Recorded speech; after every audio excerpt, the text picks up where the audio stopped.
Vous êtes en compagnie de Radio Taïwan International.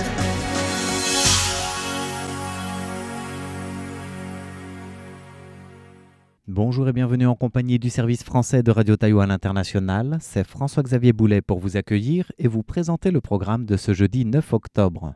Tout d'abord, vous pourrez suivre le journal d'information avec l'actualité taïwanaise du jour en compagnie de Lisa Dufaux. S'en suivra le décryptage de la rédaction, dans lequel je reviendrai sur la chronique de la controverse autour du sous-marin de construction nationale, le Haikwon. Puis, dans la partie thématique du programme de ce jeudi, nous vous invitons à suivre l'émission Taïwan en ébullition, dans laquelle je vous propose aujourd'hui de découvrir le leadership de Taïwan dans les techniques de refroidissement liquide pour l'intelligence artificielle. Et en fin de programme sur notre site internet, Valentin Floquet vous donne rendez-vous pour son émission Graines de business, consacrée aujourd'hui à une start-up hongkongaise, PointFit, qui coopère avec le Centre national d'entraînement des sportifs à Kaohsiung. Voilà pour le programme de ce 9 octobre. Excellente écoute à toutes et à tous. Voici tout de suite le journal de l'information présenté par Lisa Dufaux, avec pour débuter les principaux titres. 28 parlementaires japonais arrivent à Taïwan pour participer aux célébrations de la fête nationale taïwanaise.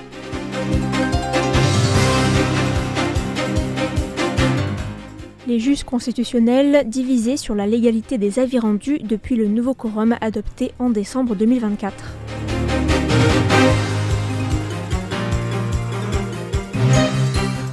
Les associations de défense de l'environnement convoquent une marche pour le climat le 1er novembre prochain.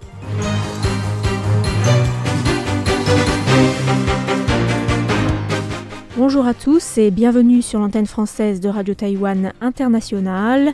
Ici Lisa Dufaux pour vous présenter le journal de l'actualité de ce jeudi 9 octobre.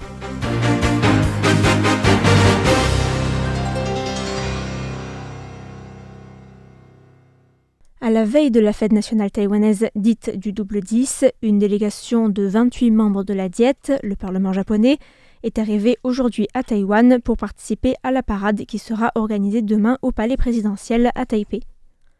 La délégation, composée de députés et de sénateurs de différents partis politiques japonais, est conduite par le député Keiji Furuya, président du groupe d'amitié parlementaire Japon-République de Chine, le nom officiel de Taïwan.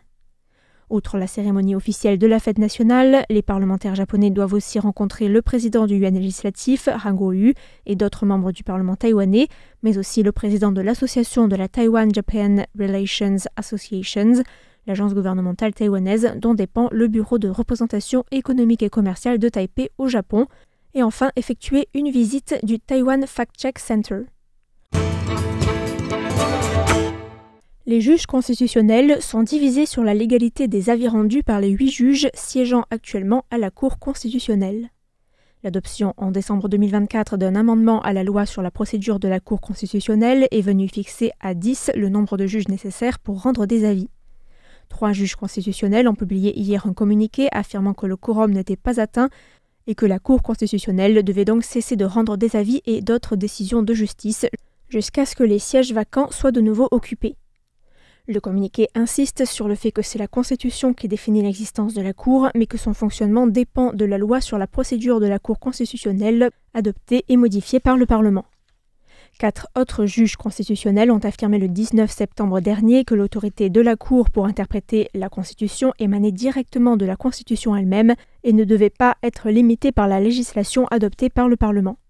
Les juges ont aussi appelé à l'examen de l'amendement à la loi sur la procédure de la Cour constitutionnelle adopté en décembre 2024 afin de déterminer si l'imposition d'un nouveau quorum est bien constitutionnelle. Une des juges n'a pour l'instant pas pris position sur le sujet. Notons que le président Lai Ching-te a tenté à 2 reprises de nommer des nouveaux juges constitutionnels au siège vacant, mais que les nominations ont été rejetées par le Parlement, dominé par l'opposition. La Cour constitutionnelle est d'habitude composée de 15 juges, dont 7 ont vu leur mandat arriver à leur terme le 31 octobre dernier, dont le président et le vice-président du yuan judiciaire. 10 associations de défense de l'environnement ont convoqué une marche pour le climat qui se tiendra à Taïwan le 1er novembre prochain sur le thème « Marcher pour le climat, construire la résilience de Taïwan ». Il s'agit pour les organisateurs de ce grand rassemblement de réclamer du gouvernement qu'il renforce ses objectifs de réduction des émissions carbonées dans ce pays sans énergie nucléaire et qu'il persiste dans la voie de la transition énergétique en quittant le nucléaire et en réduisant la consommation de charbon, mais aussi d'inviter tous les secteurs de la société à descendre dans la rue pour ces objectifs. La marche débutera et finira à la Taipei Civic Plaza, juste à côté de l'hôtel de ville de Taipei, et est programmée pour précéder la COP30 qui se tiendra à Belém, dans le nord du Brésil, du 10 au 21 novembre. Il s'agit pour les organisateurs de souligner les défis environnementaux auxquels fait face Taïwan et le besoin de renforcer la résilience du pays face au changement climatique. Les associations à l'origine de l'événement ont publié une liste de 11 revendications politiques pour renforcer la réponse de Taïwan à l'urgence climatique, avec en premier le maintien de la politique de dénucléarisation et l'augmentation des objectifs de décarbonation afin de maintenir le niveau du réchauffement climatique en dessous de la barre de 1,5 degrés Celsius. Le Bureau des forêts de Hualien a révélé les résultats d'une enquête de terrain menée sur le lac de Fata'an, dont le débordement, le 23 septembre dernier, a provoqué de graves inondations dans la commune de Guangfu, située en aval, faisant 19 morts selon un bilan provisoire. L'enquête du bureau indique que la surface de la zone du lac continue à se déformer et que de nouvelles fissures sont apparues à plusieurs endroits dans le bassin qui se déverse dans la rivière Fata'an. Les experts estiment qu'il est actuellement trop dangereux de creuser des routes et d'avoir recours au forage ou à la dynamite et que de tels travaux pourraient entraîner des glissements de terrain de plus grande ampleur. Le Bureau des forêts a indiqué dans un communiqué de presse qu'il continuait de surveiller l'évolution de la situation et d'évaluer les risques de glissement de terrain sur place. Les résultats de l'enquête de terrain doivent servir de référence pour les experts et les chercheurs chargés de conduire des relevés topographiques et de surveiller la sécurité du site. Il s'agit également de mieux comprendre les risques des changements géologiques et environnementaux dans la zone montagneuse qui entoure le lac et d'identifier des solutions pour sécuriser le site.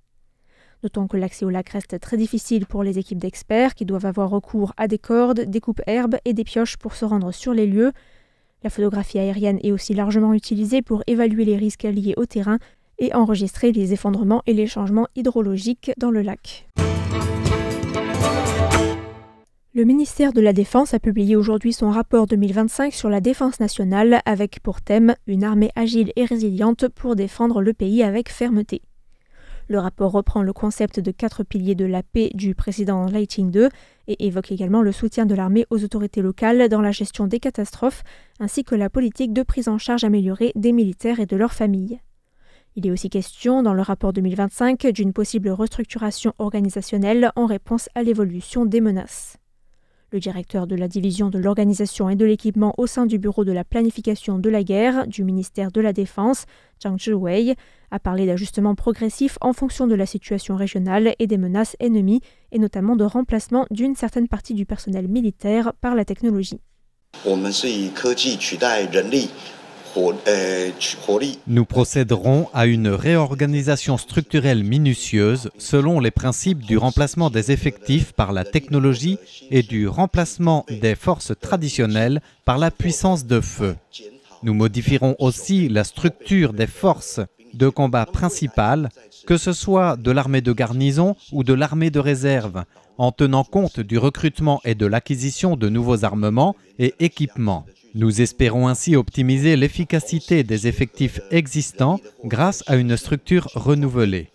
Parallèlement, nous continuerons à l'avenir de combiner l'introduction de l'intelligence artificielle et des technologies émergentes en ajustant progressivement la structure de nos effectifs.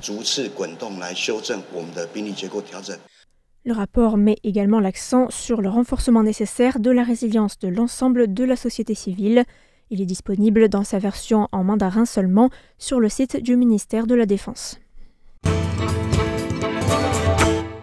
Le ministre de l'économie Gong Mingxin a réagi aujourd'hui aux craintes liées à un éventuel blocus énergétique de Taïwan par la Chine, promettant d'étendre la capacité de stockage de gaz naturel liquéfié de l'île aussi vite que possible.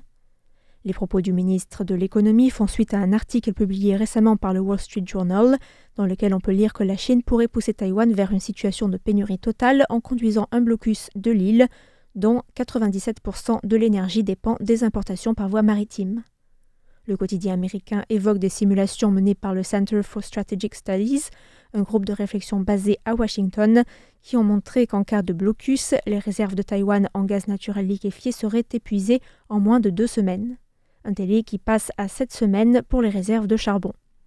Le groupe taïwanais Formosa Plastics a été vivement critiqué pour ses achats continus auprès de la Russie pour le NAFTA, un mélange liquide d'hydrocarbures légers qui ont augmenté pendant la guerre en Ukraine et ce jusqu'au premier semestre de cette année.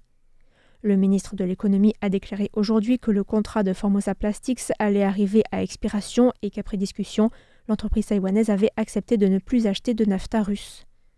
Toujours au sujet d'un éventuel blocus, lors d'une session questions-réponses au Parlement, le ministre de la Défense, Wellington Koo, a déclaré, je cite, que de grandes quantités de carburant et de stockage de munitions étaient nécessaires pour la préparation au combat. Le ministre a ajouté qu'un budget spécial de 113,2 milliards de dollars taïwanais, soit 3,2 milliards d'euros, dédié au ministère de la Défense, comprenait 3,2 milliards de dollars taïwanais, soit 90 millions d'euros pour l'achat de carburant réservé à la préparation au combat auprès de la compagnie CPC. Le projet de budget a été approuvé par le Parlement en septembre, mais doit encore être approuvé par le Parlement. Wellington Koo a aussi indiqué que le carburant stocké serait réparti sur différents sites afin, je cite, de renforcer la résilience et d'assurer la durabilité en matière de combat. L'administration des produits alimentaires et pharmaceutiques a sanctionné une entreprise basée à Pingdong d'une amende de 54 millions de dollars taïwanais, soit 1,5 million d'euros, dans le cadre d'un nouveau scandale alimentaire. La compagnie Paiwei Foods a été sanctionnée pour avoir vendu des intestins de porc qui étaient préalablement trempés dans une solution à base de peroxyde d'hydrogène, un composé chimique avec des propriétés blanchissantes et utilisé comme antiseptique. C'est aussi un puissant biocide, toxique pour de nombreux organismes et donc réservé, je cite, à l'usage industriel, pas à un usage alimentaire, comme l'a précisé Wei Jianting, un des responsables de la branche sud de l'administration des produits alimentaires et pharmaceutiques. L'entreprise utilisait ce produit pour améliorer l'apparence des intestins et les distribuer ensuite à des acheteurs basés à Taoyuan, Taipei, Pingdong et Kaohsiung. Fait rare, l'administration a décidé de sanctionner directement l'entreprise plutôt que de confier la tâche aux autorités locales, une initiative motivée par l'ampleur des opérations de la compagnie qui a vendu 784 kg d'intestins tandis que 2440 kg ont pu être retirés du marché avant d'être vendus. 12 604 kg d'intestins ont aussi été saisis dans les locaux de Paiwei Foods, dont plus de 11 000 dans son usine principale de Pingdong et près de 1000 kg dans un centre de stockage du Nouveau-Taipei. Le propriétaire de l'entreprise et 4 employés ont été interrogés par la police avant d'être libérés sous caution et le bureau de la santé de Taipei, où est enregistré Paiwei Foods, a suspendu les opérations de la compagnie, qui pourra reprendre ses opérations après avoir soumis un plan d'amélioration et après avoir passé une évaluation d'experts et du bureau de la santé. En attendant, une enquête criminelle a été lancée et le propriétaire de l'entreprise risque jusqu'à 5 ans de prison. Ainsi s'achève le journal de l'actualité de ce jeudi 9 octobre qui vous était présenté par Lisa Dufaux. Merci à tous pour votre écoute et à bientôt sur Radio Taïwan International.